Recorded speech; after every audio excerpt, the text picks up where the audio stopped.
Ratusan ekor kerbau milik warga di Kabupaten Batanghari, Jambi mati mendadak diduga terserang penyakit ngorok. Akibat wabah tersebut, peternak menderita kerugian hingga miliaran rupiah.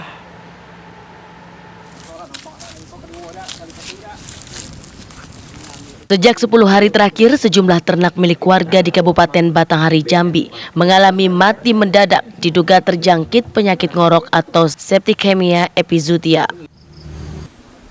Wabah yang menyerang hewan ternak jenis kerbau ini membuat pemilik ternak di Desa Terusan, Kecamatan Maro, Sebo Ilir, dan desa sekitarnya menjadi panik. Pasalnya hanya dengan hitungan hari sudah ratusan kerbau yang mati.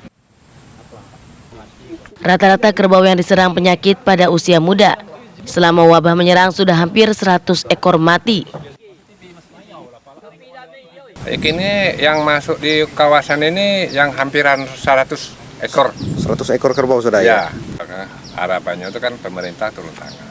Apa dinas peternakan. Jadi ada solusinya. Cuman langkah ke depannya. Kalau kini kalau kami suntik belum ada perubahan.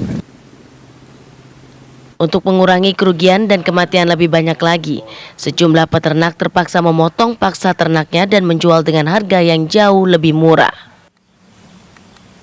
Selama hampir 2 pekan ini, peternak di sana mengalami kerugian ditaksir mencapai 10 miliar lebih.